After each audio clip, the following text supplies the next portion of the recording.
സാറല്ലേ ഇതിലൊപ്പിട്ടത്? ഫാക്ടറിയിൽ നിന്ന് പിരിയാനും ക്വാർട്ടേഴ്സ് ഒഴിഞ്ഞു കൊടുക്കാനും. ദേവം വിഷമിക്കണ്ട, നമുക്ക് വേറെ എവിടെങ്കിലും. വേണ്ട സാർ, ശ്രമിച്ചാൽ എനിക്ക് തന്നെ കിട്ടുമായിരുന്നു ഇതിലും ഭേദപ്പെട്ട ഒരു ജോലി. അതിനാരുടെ ഔദാര്യം ആവശ്യമില്ല. ഇവിടെ തന്നെ അച്ഛന്റെ സർവീസ് ഇല്ലെങ്കിലും ആവശ്യത്തിനുള്ള ക്വാളിഫിക്കേഷൻസ് എനിക്കുണ്ട്.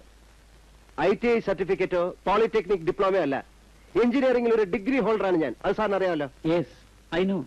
But may be you don't know my sentimental attachment with this place. ഞാൻ ജനിച്ചതും എന്റെ അച്ഛന്റെ രക്തം മാറുന്നതും ഈ മണ്ണിലാണ്. അച്ഛന്റെ ഫ്രണ്ട്സിൽ എന്നെ സ്നേഹിക്കാനും ലാളിക്കാനും മത്സരിച്ചവരായിരുന്നു അധികവും. കുട്ടിക്കാലത്തെ ഓർമ്മയിൽ ഒന്നിച്ച് വളർന്നവരിവിടെയുണ്ട്, പഴയ കൂട്ടുകാർ, മനസ്സിൽ മായാതെ. മറക്കാൻ പലർക്കും എളുപ്പമാണ്, പക്ഷെ ഞാൻ... ദേവൻ തെറ്റിദ്ധരിക്കരുത്. ഈ സിറ്റുവേഷനിൽ ദേവന്റെ രക്ഷ ഓർത്താൻ ഞാൻ... വേണ്ട സാർ, എന്റെ രക്ഷയ്ക്ക് എവിടെ വേറെ ആളുകളുണ്ട്. സാറെവിടെ പലതും നടന്നു, നിങ്ങൾക്കറിയാലോ.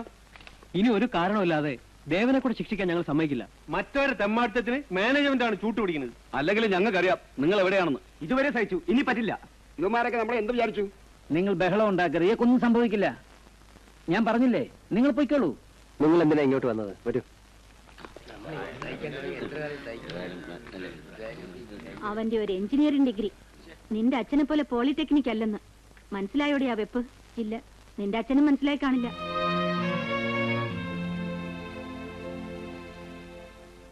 ഒരു സാധാരണ വർക്കറെ ഒഴിവാക്കാൻ ഇവിടുത്തെ ചീഫ് എഞ്ചിനീയർക്ക് കഴിവില്ലെങ്കിൽ ആ സ്ഥാനത്ത് മറ്റൊരാൾ ഇരിക്കുന്നത് നിങ്ങൾക്ക് കാണേണ്ടി വരും. മഹേഷ്, എന്നെ ഈ സ്ഥാനത്തിരുത്തിയത് നിങ്ങളല്ല. ഇയാളന്ന് കുട്ടിയായിരുന്നല്ലോ.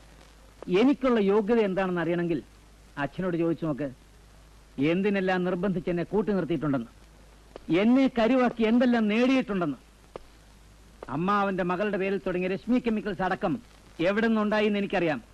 തെളിയിക്കുന്ന രേഖകൾ എന്റെ പക്കലുണ്ട്. ചീഫ് എഞ്ചിനീയർ ആയിരിക്കാൻ എനിക്ക് ആ സർട്ടിഫിക്കറ്റുകൾ ധാരാളം മതി. നിങ്ങളെന്താ ബ്ലാക്ക് മെയിൽ ചെയ്യാനാണ് ഉദ്ദേശം? എന്നെ ത്രട്ടൺ ചെയ്യുമ്പോൾ വേണ്ടിവരും. എന്തായാലും ഇനിയും ദേവനോട് വെച്ചോണ്ടിരിക്കാൻ എന്റെ യൂണിയൻ അനുവദിക്കില്ല. തനിക്കെന്ത് യൂണിയനോട് വക്കീലേ? ഇവിടുത്തെ ഫാക്ടറിക്കാരും തൊഴിലാളി പ്രശ്നം തനിക്കറിയോ? മിസ്റ്റർ നായർ, നിങ്ങൾ വെറുതെ ശോഭിക്കണ്ട.